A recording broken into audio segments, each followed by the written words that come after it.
The clatter of silverware on porcelain was the metronome of Clara Hayes's slow, grinding defeat.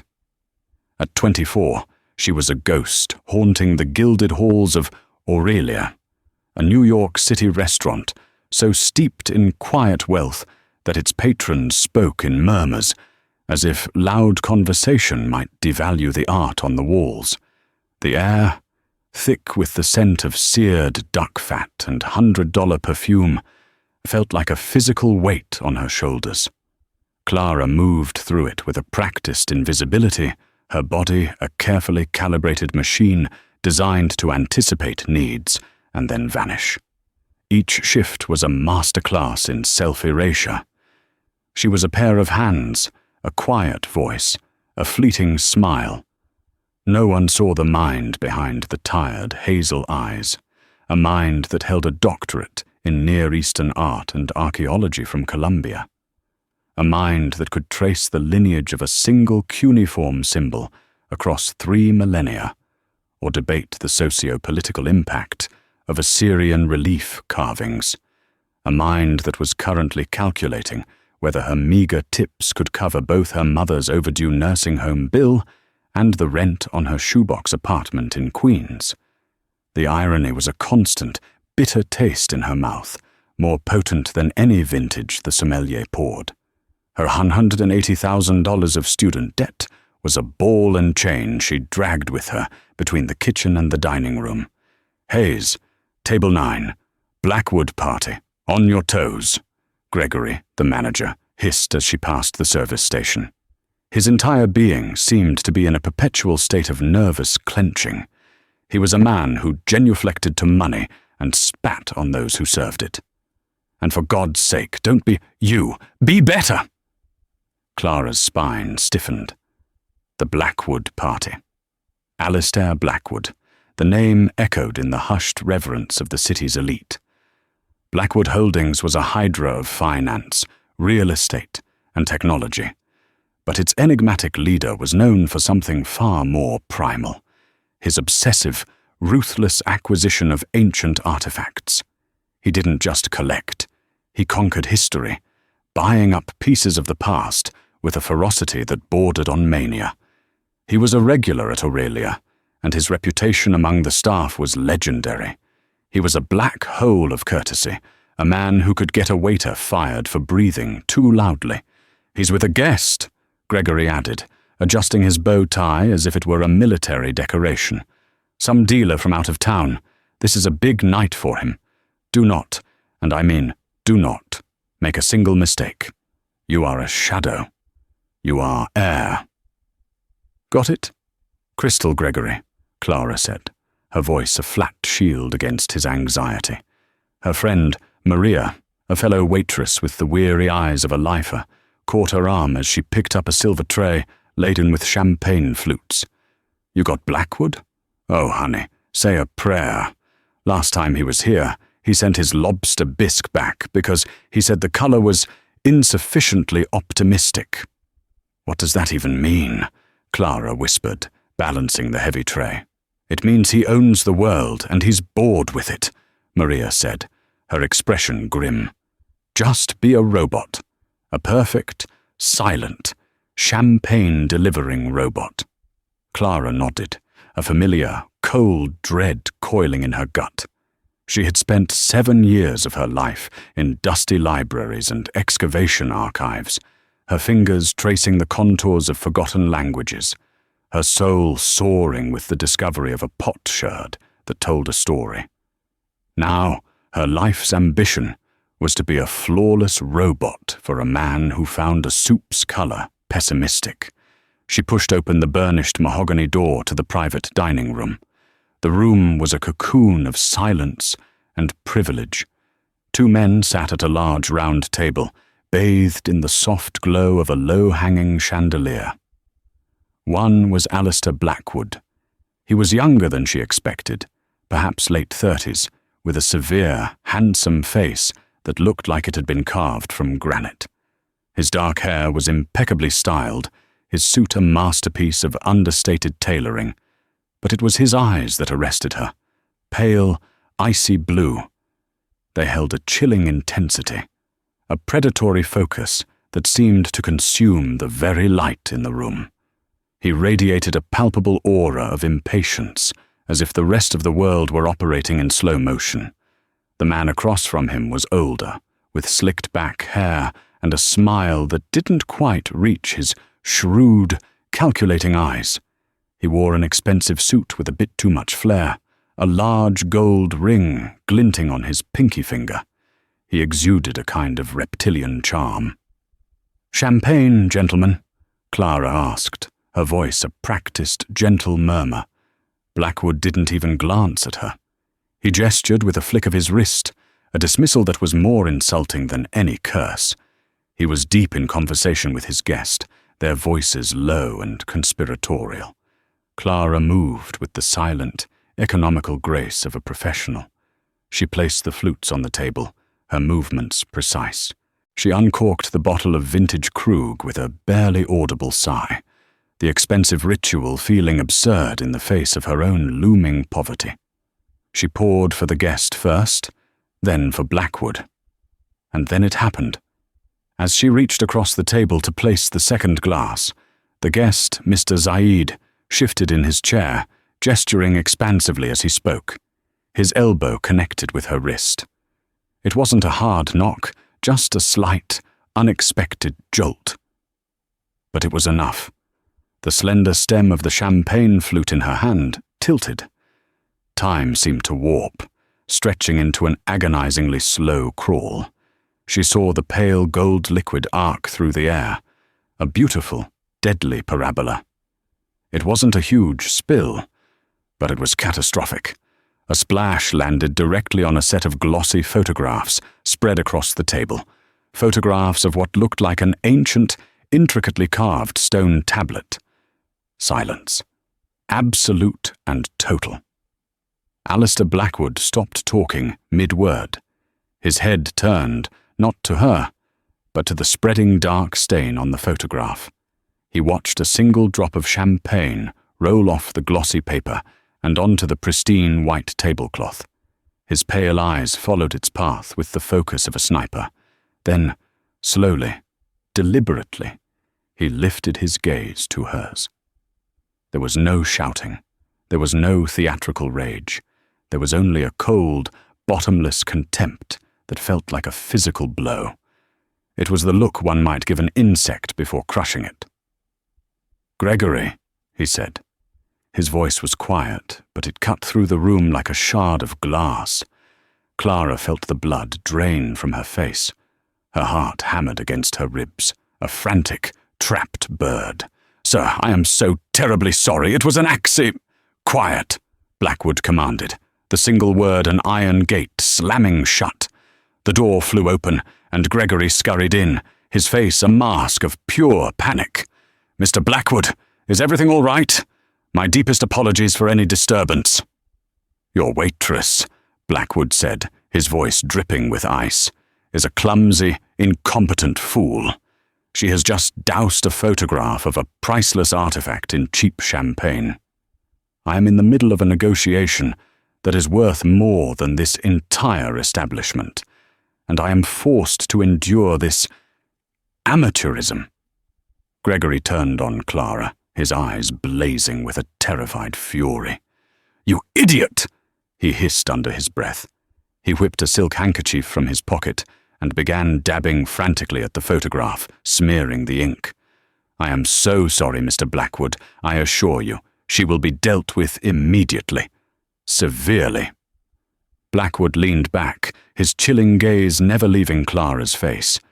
He scrutinized her, the simple, severe bun, the cheap, sensible shoes, the pallor of humiliation creeping up her neck.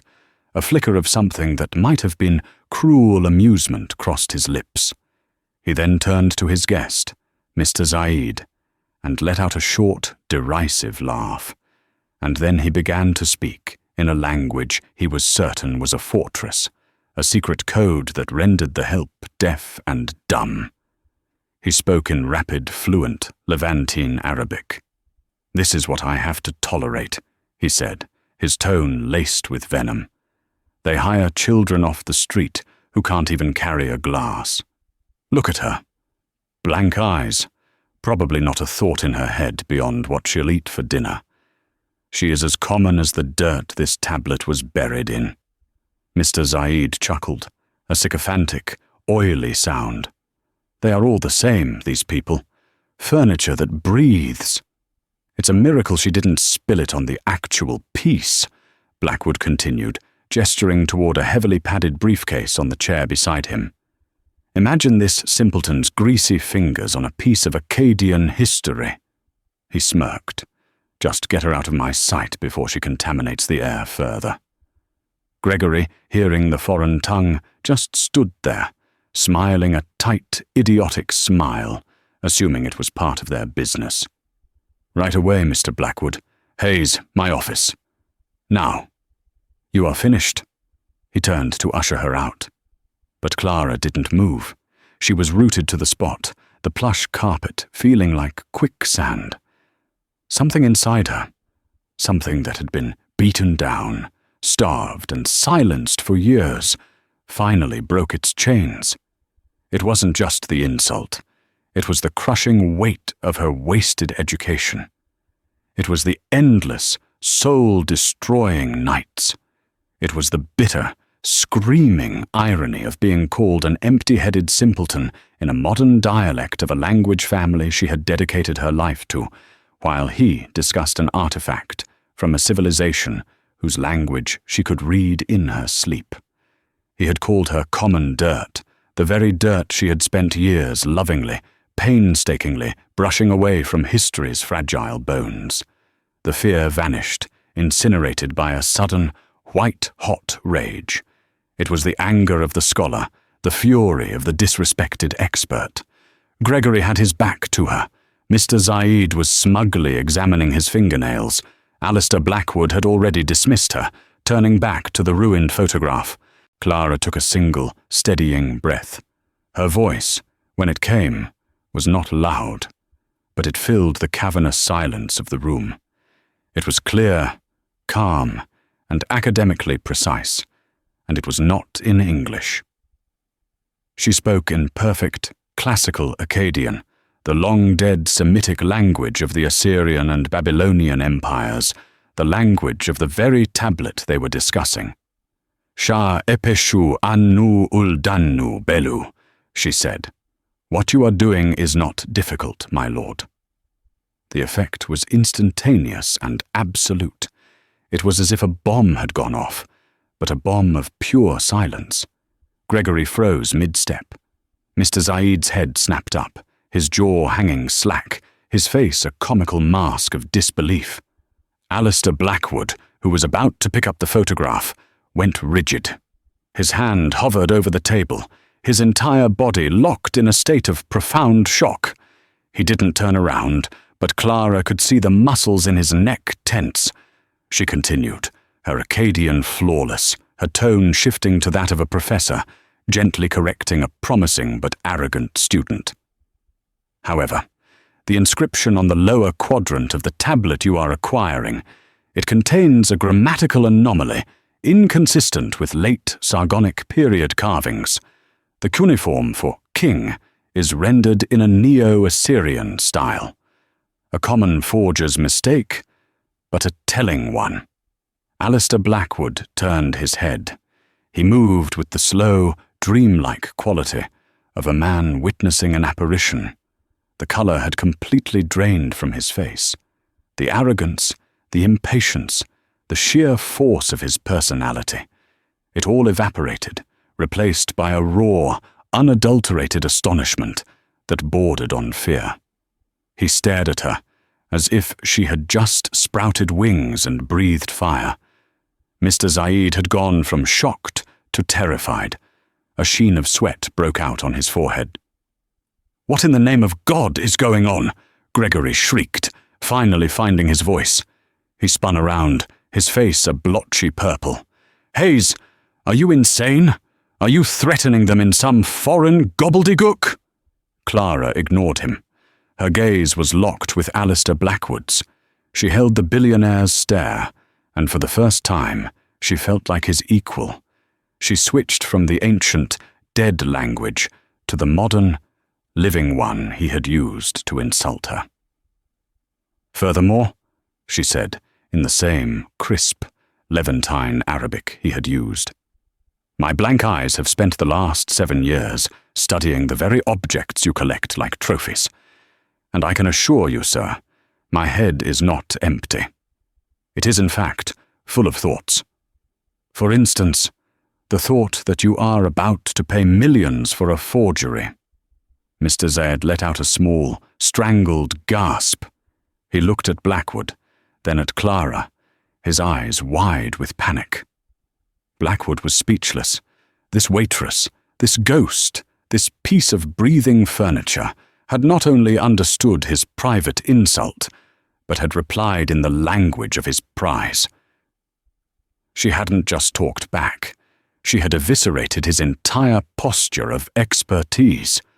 She had exposed a potential fraud in a language no one had spoken conversationally in 2,000 years. "What is she saying?" Gregory demanded, his voice cracking. "Mr. Blackwood, I am so sorry. She's clearly unstable." "She is not unstable," Alistair Blackwood said. His voice was a strained whisper.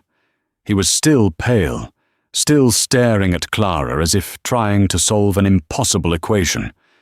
He looked at Mr. Zayed, and a new, dangerous light entered his eyes, a dawning, terrible suspicion. "She understood," he said in English, his voice flat. "She understood everything."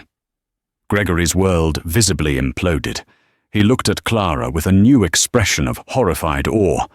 You speak that?" "I have a doctorate in it," Clara said simply, switching back to English. You're fired," Gregory finally stammered, pointing a trembling finger at the door. It was the only weapon he had left. "Insubordination! Harassing a guest! Get out! Clear out your locker! You are banned from this establishment for life." Clara looked at Gregory's pathetic, sputtering rage. Then she looked back at Blackwood.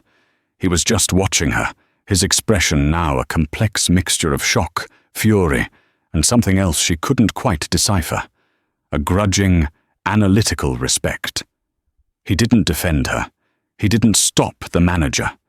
He just watched, his mind clearly racing. A bitter smile touched Clara's lips. Of course. What did she expect? He was a billionaire, and she was the help who had not only embarrassed him, but had also just potentially saved him from monumental humiliation. He wouldn't thank her. He would analyze her. "Fine," Clara said. She reached behind her back and untied the strings of her black apron, the symbol of her servitude and failure. She folded it into a neat square and placed it on the corner of the table. "I'll expect my final paycheck in the mail." She turned to Gregory, then let her eyes drift to Mr. Zayed, who now refused to meet her gaze. Finally, she looked directly at Alistair Blackwood. "Have a pleasant evening, Mr. Blackwood," she said in perfect English. Then she leaned forward just enough for only him and Zayed to hear, and whispered in Arabic, "I would get a second opinion on your purchase. The dirt from a forger's workshop is just as common as any other." She turned and walked out of the room. She didn't run. She didn't slam the door. She closed it gently behind her, leaving Alistair Blackwood in the ruins of his certainty, with a very nervous business partner and $1 million problem. The cold New York night air hit Clara like a slap. The adrenaline of the confrontation evaporated, leaving behind the stark, terrifying reality of her situation. She was unemployed. Her rent was due. Her mother's care facility had already sent 2 warning letters. The righteous fire that had burned so brightly in the dining room now felt like a foolish, self-destructive impulse. She had stood up for herself, yes, but at what cost? She had spoken truth to power, and now she couldn't afford groceries. She rode the subway back to Queens in a daze, the train's screeching wheels a soundtrack to her spiraling panic. Her apartment, when she finally let herself in, felt smaller and shabbier than ever. The stacks of academic books lining the walls seemed to mock her. All that knowledge, all that passion, and it had culminated in her being fired from a waitressing job. She collapsed onto her lumpy, second-hand sofa, and, for the first time since her mother's diagnosis, she wept. She cried for the unfairness of it, for the wasted potential, for the crushing, relentless pressure of a world that valued a man's bank account more than a woman's mind. The next 2 days were a blur of grey, anxious misery. She spent hours online, firing off her resume into the digital void for any job that would have her: receptionist, data entry clerk, barista. She even swallowed her pride and applied to be a personal assistant, knowing the irony was almost too much to bear. Her academic CV, once a source of immense pride, now felt like an albatross. She sent it to a few translation agencies and museums, but the automated replies were swift and brutal. "Thank you for your interest, but the position has been filled."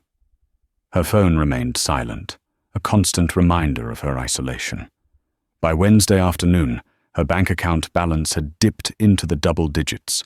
Despair was beginning to set in, a cold, heavy fog. Then her phone buzzed, an unknown number with a Manhattan area code. She ignored it, assuming it was a debt collector. It buzzed again immediately, a voicemail. Her curiosity warred with her dread. She listened. The voice was female, crisp, and utterly professional. A message for Ms. Clara Hayes. "My name is Eleanor Vance, Executive Assistant to Mr. Alistair Blackwood. Mr. Blackwood requests your presence at his office this afternoon at 4 o'clock. A car will be at your address in 30 minutes. Please be ready." The message ended. Clara's heart felt like it stopped and then restarted at triple speed. A car? A meeting? This was it. He was going to sue her for slander, for ruining his deal. He was going to blacklist her, ensuring she'd never work in this city again. Her first instinct was to run, to hide. But where could she go? He was Alistair Blackwood. If he wanted to find her, he would. Facing him was the only option.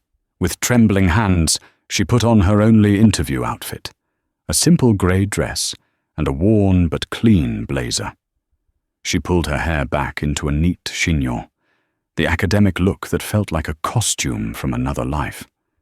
She felt like a condemned prisoner being summoned for her sentencing. 30 minutes later, a black, impossibly sleek Audi A8L materialized at her curb, silent as a panther. The driver, a large man in a dark suit, got out and opened the rear door for her without a word. The interior smelled of expensive leather and quiet power. As the car pulled away, she watched her shabby apartment building recede in the window, a relic of a life that had ended 2 nights ago. She had no idea what new life she was being driven toward.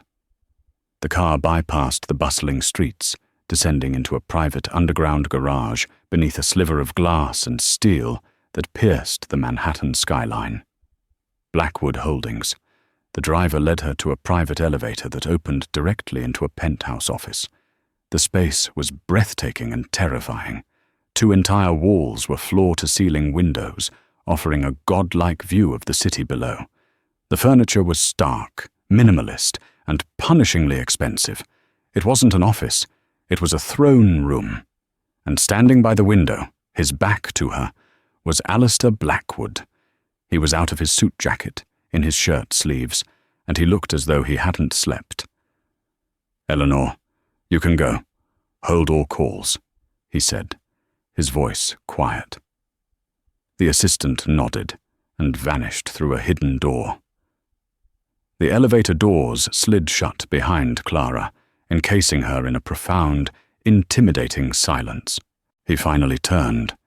His pale blue eyes were just as intense as she remembered, but the contempt was gone. It had been replaced by a sharp, unsettling curiosity. He looked at her not as a waitress, but as a puzzle he was determined to solve. A doctorate in Near Eastern art and archaeology, he stated. It wasn't a question. He had a slim file in his hand, her file. Columbia, your dissertation was on identifying forgery techniques in 3rd millennium BC Mesopotamian statuary. Clara's mouth went dry. He hadn't just looked her up. He'd had her investigated. Thoroughly. Yes, she managed to say, her voice barely a whisper. You live in a 4th-floor walk-up in Queens. Your mother is in a long-term care facility in Westchester. You are $182,450 in debt, he continued, his voice a flat recitation of her failures. He paused, his eyes narrowing. And 2 nights ago, you were serving me champagne. He walked toward her, circling her slowly, like a predator studying its prey. I've had 2 of the world's leading experts examine that tablet since our dinner. They just confirmed your assessment this morning. It's a fake. A brilliant one, but a fake nonetheless. The cuneiform anomaly was the tell. Something my so-called experts missed. He stopped in front of her. You saved me $42 million and the public humiliation of being duped by a charlatan like Zaid. He, by the way, is currently being questioned by authorities in Geneva. I'm glad I could help, she stammered. Don't be glad, he said, his voice sharp. Be honest. You didn't do it to help me. You did it because I insulted you. You called me common dirt, she said, a flicker of her earlier fire returning. You spoke about me as if I wasn't a person. You were wrong. Yes, I was, he said, without a hint of apology. It was a simple statement of fact. I was arrogant, I was dismissive, and I was, it turns out, monumentally ignorant. A mistake I do not intend to make again. He went to his massive desk, which was clear except for a single thick document. I have a problem, Dr. Hayes. I am in a race against my primary competitor, a man named Marcus Thorne, to acquire what is considered the holy grail of Mesopotamian artifacts, the Star of Ishtar, a legendary lapis lazuli seal. It's coming up for a private auction in 2 weeks. The provenance is murky, the players are treacherous, and the risk of forgery is immense. My team is good, but they are academics. They are slow. They lack teeth. He locked his eyes on hers. You, Dr. Hayes, have teeth. You have the knowledge of an academic and the instincts of a street fighter. I saw it in that dining room. You don't just know your subject. You know how to weaponize that knowledge. He pushed the document across the desk. It was a contract. I'm not going to offer you your old job back. I called Aurelia. Gregory has been fired. It seems his sycophancy was not as valuable an asset as he believed. Clara blinked, stunned. I am offering you a position as a consultant, he continued. A 1-month contract. Your task is to be my personal advisor and lead authenticator for the acquisition of the Star of Ishtar. You will vet the dossier on the Star of Ishtar was less a file and more a digital vortex. Clara fell into it.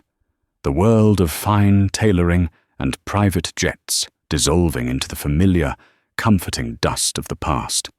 For 72 hours, she barely slept, her new, ridiculously luxurious hotel suite in the Hôtel de Paris Monte Carlo, becoming a hermitage of academic obsession. She cross-referenced Akkadian trade routes with geological surveys of lapis lazuli mines in Badakhshan, traced the seal's supposed provenance through a labyrinth of shell corporations and dubious auction records, and spent an entire night digitally mapping the microscopic striations on the cuneiform engravings from high-resolution photographs. Alistair left her alone, a silent understanding passing between them. He had not hired a consultant. He had unleashed a scholar, and he seemed to know that the best thing he could do was stay out of the blast radius of her concentration. He would appear at her door twice a day, with food he had chosen himself. Not extravagant meals, but simple, nourishing things.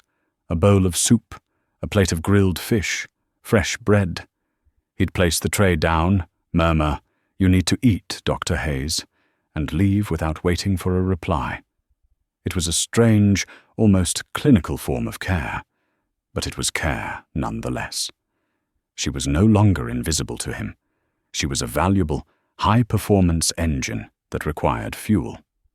On the third day, she found him in the hotel's private library, a decanter of amber liquid at his elbow, staring at a leather-bound book with unseeing eyes. The swaggering confidence he projected like a force field was gone, replaced by a quiet, gnawing tension that seemed to vibrate in the air around him. "Thorne is here," he said without preamble as she entered. "His yacht docked this morning. He's staying in the Princess Grace suite." "Of course he is," Clara said, pulling a heavy tome on Mesopotamian glyptic art from a shelf. "Subtlety isn't his brand." "My father despised his father," Alistair said, his voice low and tight. "Called him a grave robber with a good tailor. Old man Thorne built his fortune in the 50s, looting sites in the Levant under the guise of exploration. He had no love for the objects, only for the prestige they conferred. He saw history as another asset class to be leveraged." He swirled the liquid in his glass. "Marcus is the same, only worse. He enjoys the game, the deception." Clara paused, the book heavy in her hands. This was the first time he had spoken of his motivations, of the ghost that drove him. "And you? What do you see?" He looked up, and for a moment, the icy blue of his eyes held a flicker of something raw, something almost vulnerable. "I see permanence," he said softly. "My world is built on numbers that vanish at the close of a market, on deals that are obsolete in a year. It's ephemeral. These objects, they endured. They survived the fall of empires, the burning of libraries, the shifting of sands. They are a conversation across millennia. To hold a piece of Sumerian pottery is to hold the fingerprint of a person who lived 5,000 years ago. It's the closest thing to immortality we have." He took a sharp breath, as if surprised by his own confession, and the mask of the ruthless billionaire slid back into place. "And I will not have a charlatan like Thorne make a mockery of it." "Then it's a good thing you have me," Clara said, her voice even. She opened her laptop on the large mahogany table. "Because the Star of Ishtar is a lie." The silence that followed was absolute. Alistair didn't move, didn't breathe. He simply stared at her, his face carved from stone. "Explain," he commanded, the single word a razor's edge. "It's the most sophisticated forgery I have ever encountered, or even read about," she began, her voice gaining the familiar cadence of a lecture. "The materials are authentic. The lapis is from the correct period and region. The gold pyrite inclusions are consistent. The core drill hole shows residue that carbon dates perfectly. The Louvre's experts weren't wrong. They were simply asking the wrong questions. They authenticated the canvas, not the painting." She projected a series of magnified images onto the library wall. "They focused on the what, I focused on the who. Who carved this? An artisan in the court of Sargon of Akkad would have used a bow drill with a flint or copper bit. The rotational scoring would have specific, albeit microscopic, characteristics. These marks," she pointed to a swirl of lines invisible to the naked eye, "are too perfect. The grooves are too uniform. There's no signature of human fallibility. This was cut with a high-precision, computer-guided laser. likely operating on a microscopic level to replicate the appearance of ancient tools. Alistair leaned forward, his eyes narrowed, scrutinizing the images. He was no longer a collector. He was a general receiving battlefield intelligence. "But that's just the science," Clara continued, her passion overriding her nerves. "The real mistake is in the art, the soul of the piece. Look at the central figure, the goddess Ishtar." She zoomed in on the deity's regalia. She stands atop a lion, her traditional symbolic beast, but look at the lion's front paw. She magnified the image until the detail filled the wall. 1, 2, 3, 4, 5 claws. Every single authenticated royal seal from the Akkadian period depicts the divine or royal lion with 4 claws. It was a sacred, unbreakable convention. 4 was the number of cosmic stability, of the corners of the earth. "So what is 5? Alistair asked, his voice a low growl. "Heresy," Clara said. 5 was the mark of a rival, subterranean cult dedicated to the demoness Lamashtu, to depict Ishtar, the goddess of order, love and war, in association with a 5-clawed beast would have been a blasphemy of the highest order. The artisan who carved it would have been flayed alive. It's a mistake no one from that time would have ever made. But it's a mistake a modern forger, even a brilliant one, might make, pulling from a contaminated iconographic pool, mixing a royal symbol with a heretical one that he found in some obscure text, without understanding the catastrophic implications of the combination. She shut off the projector, the room plunging back into the warm, dim light. Thorne didn't just commission a forgery. He commissioned a blasphemy. He's counting on you to be so blinded by the prize that you don't see the sacrilege. Alistair stood up and walked to the window, looking out at the glittering, indifferent lights of the marina. The fury radiating from him was a palpable thing, a cold, silent inferno. So he buys a genuine, low-value Akkadian cylinder seal, he pieced together, has the original carving lasered off, and a new, brilliant, fake carved onto the ancient material. He builds a flawless provenance. He plans to let me win it, only to expose it as a fake a month later. He won't just humiliate me, he'll bankrupt my reputation. Worse, Clara said, walking to stand beside him. He's not just letting you win. I've been tracking the whispers, the shell companies. He's the seller. He's consigning it through a proxy. He's not just trying to humiliate you. He's goading you into financing your own public execution.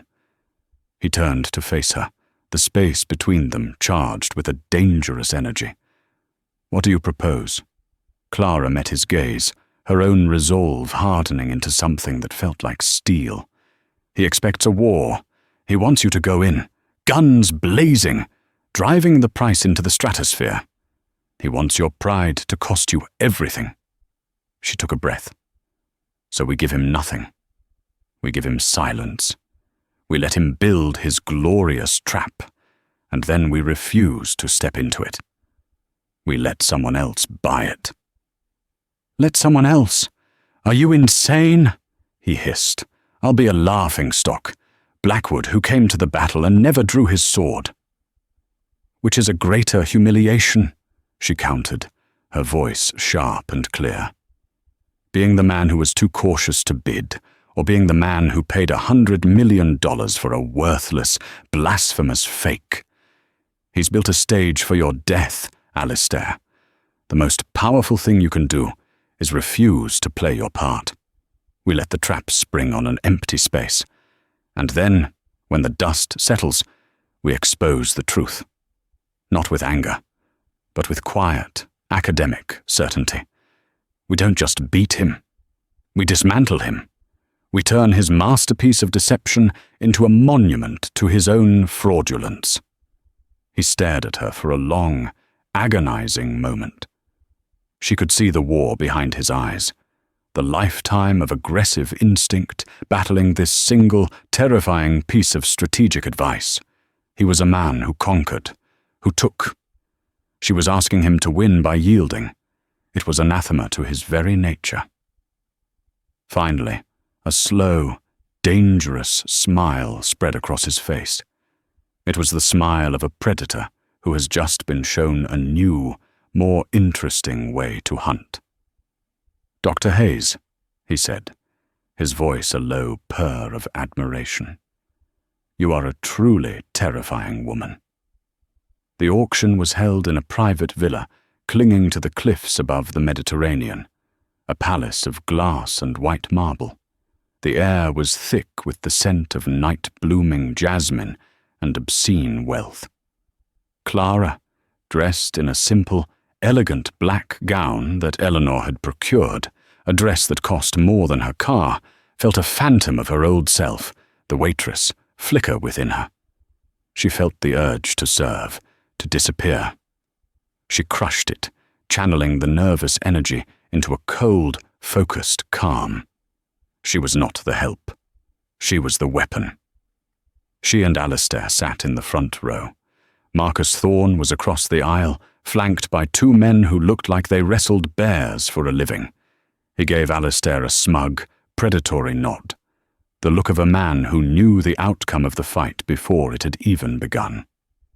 Alistair ignored him, his face an impassive mask. The Star of Ishtar was brought out. It sat on a velvet cushion under a single dramatic spotlight, the lapis drinking the light, the pyrite veins glittering like captured constellations. A collective sigh of awe rippled through the room. It was a masterpiece. Clara felt a pang of genuine grief for the lie it represented.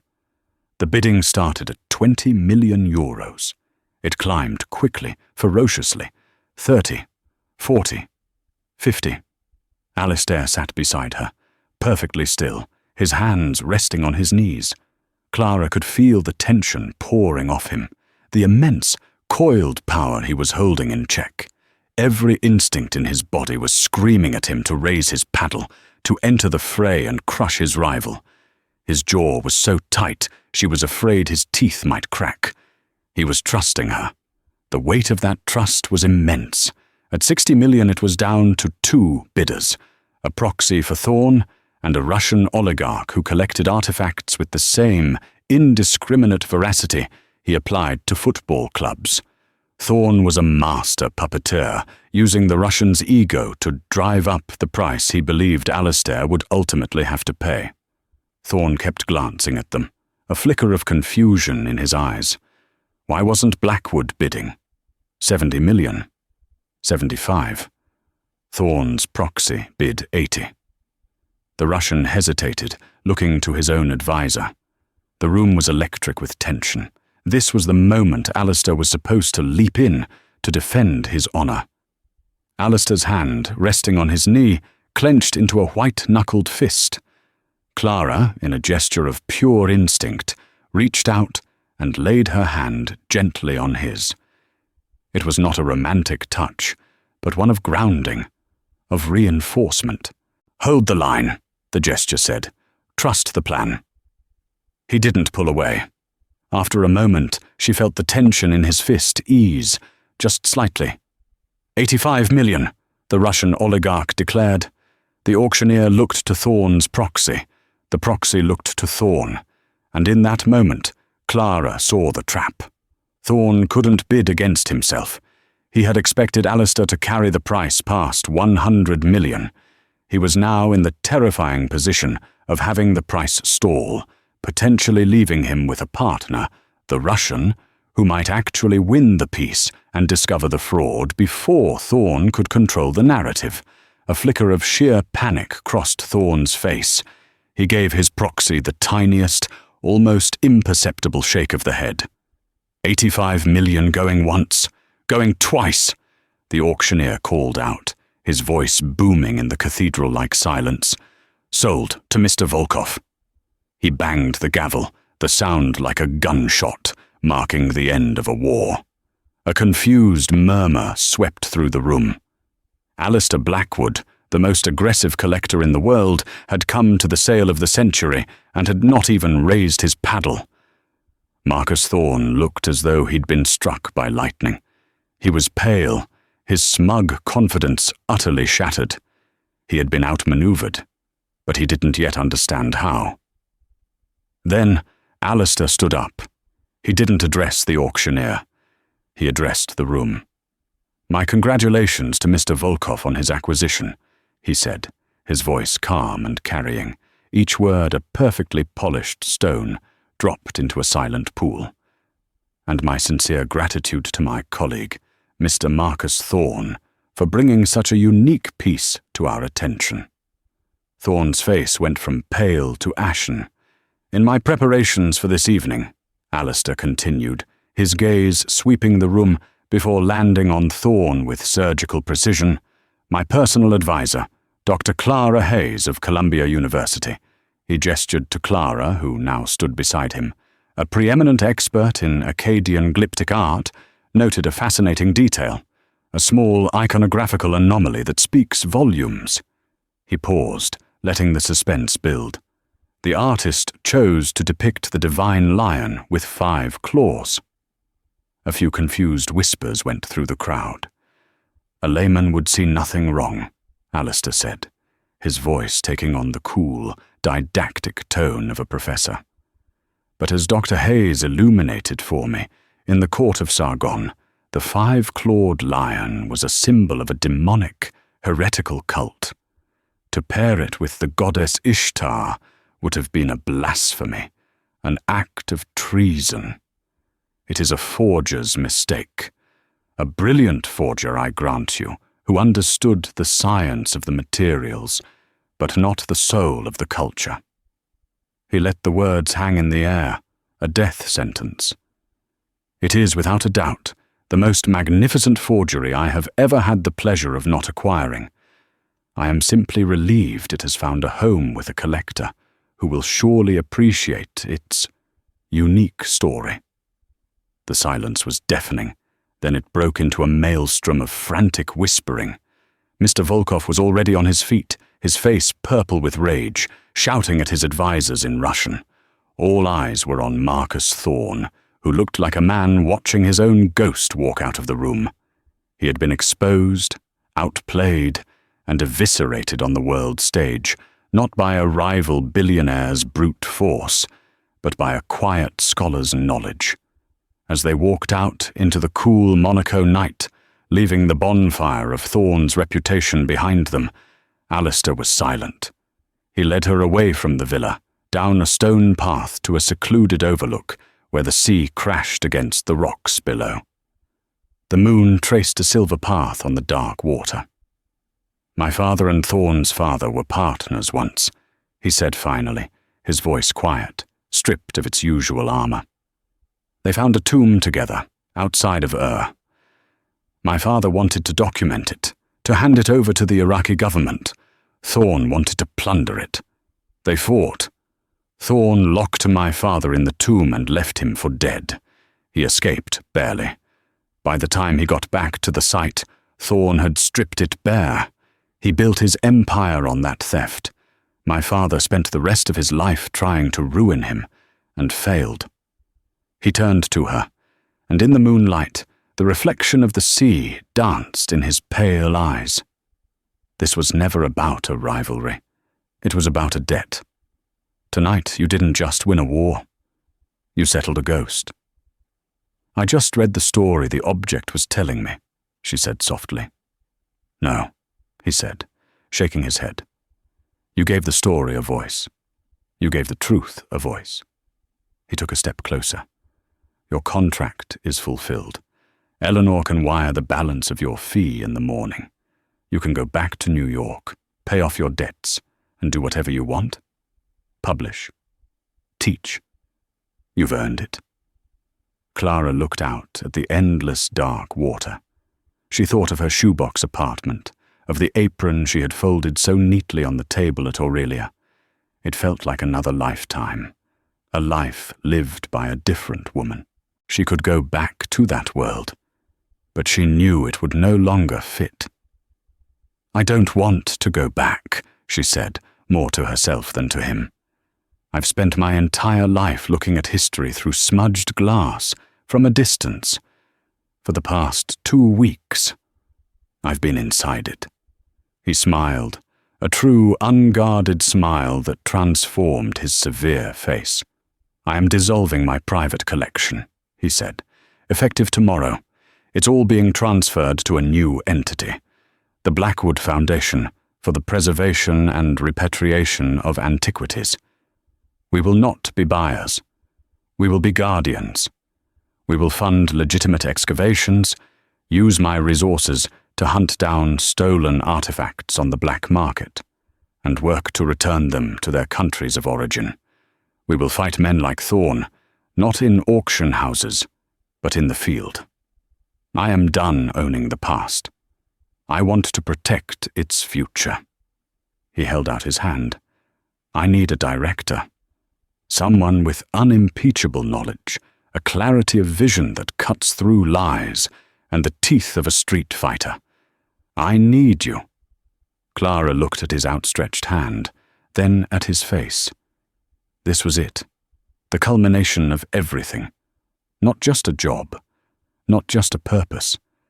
It was a chance to right the wrongs that had created men like Thorn, the wrongs that had left her brilliant mind waiting tables. It was a chance to use knowledge not as a weapon of revenge, but as a shield for the voiceless. She placed her hand in his. His grip was firm, warm. "I accept," she said, her voice steady and clear. "On one condition." "I expected nothing less," he said, his eyes gleaming with respect. "The Foundation's first official act," she stated, "will be the creation of the Hayes Grant, a fully funded endowment for doctoral candidates in the humanities. No student loans, full living stipends. We will find the most brilliant minds, the ones who are one missed rent payment away from quitting, and we will give them the one thing the world denies them: the freedom to think. The next person who can spot a 5-clawed lion shouldn't be serving champagne to the man who's about to buy it." Alistair Blackwood's grip tightened on hers, a silent, binding agreement. He looked from her eyes to the vast, dark sea, as if seeing the future unfurl upon it.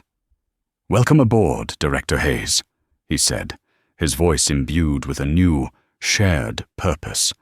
"Let's go give the silent a voice."